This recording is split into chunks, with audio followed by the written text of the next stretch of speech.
শিখেছে, মরতে শিখেছে শেখ হাসিনা। আর মরতে যখন শিখেছি, ভয় পাওয়ার তার কোনো কারণ নাই। কারণ এই সরকারের দায়িত্ব এটা নির্বাচন করা।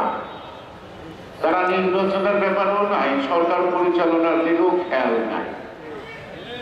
সকাল বিকাল আমরা জারি গান শুনছি, সংস্কার সংস্কার সংস্কার সংস্কার। আমাদের দেশে কিছু বুদ্ধিজীবী আছে, তারা ভালো ভালো বুদ্ধি দেয়। তারা কখনো রাজনীতিবিদদের সম্মান করতে জানে না। তারা বুদ্ধি দিবে, তাদের জন্য একটা কমিশন গঠন করা হচ্ছে। শুনলাম সেই কমিশনের যে সুপারিশ আছে তাদেরকে 600 পৃষ্ঠা। এই 600 পৃষ্ঠা ব্যাখ্যা করে পড়তেও 6 মাস সময় লাগবে।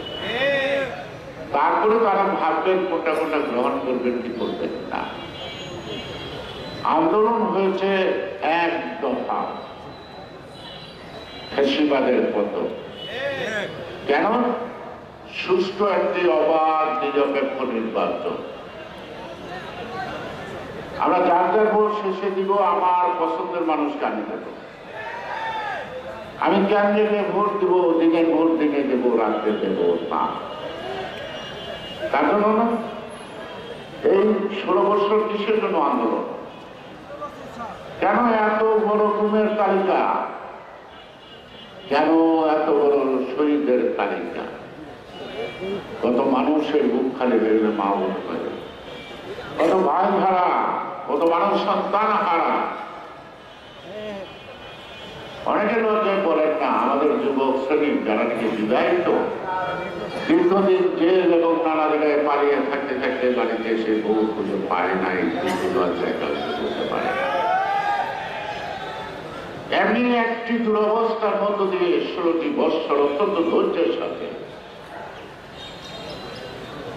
যে জুলুম ভুলিয়া যত নির্যাতনই হয়েছে, আমরা নিষ্পাপ হই নাই। বিএনপিকে নিঃশেষ নির্মূল করার চেষ্টা হয়েছে, কিন্তু বিএনপি কিন্তু নির্মূলও হয় নাই, নিঃশেষ হয় নাই। আরো সাহসী, আরো প্রতিজ্ঞাবদ্ধ, আরো ঐক্যবদ্ধ হয়ে আজকে মাঠে দেখা। অর্থাৎ আমাদেরকে তৈরি করতে শিখেছে হাসিনা, বাধ্য করেছে। আমাদেরকে লড়তে শিখেছে, মরতে শিখেছে শেখ হাসিনা। আর মরতে যখন শিখেছি, ভয় পাওয়ার তার কোনো কারণ নাই। আমরাই পারি, আমরাই পারবো, আমরাই ইতিহাস সত্যি। আমরাই স্বাধীনতার সার্বভৌমত্বকে রক্ষা করার জন্য জীবন দিতে পারি। আমরাই আপনার আপসের নেত্রী বেগম খালেদা জিয়ার মতো মাথা নত করতে শিখি নাই। দেশের বুঝতে, গণতন্ত্রের বুঝতে, জনগণের স্বার্থের বুঝতে আমার নেত্রী মাথা নত করে নাই। জিয়াকে মানলে বিএনপি থাকবে না, খালেদা জিয়ার আগমনটা করে ওটা শেষ। খালেদা জিয়াকে জেলে দিলেন, আর এইভাবে নির্যাতন বলে বিএনপি থাকবে না, ওই পর্ব শেষ।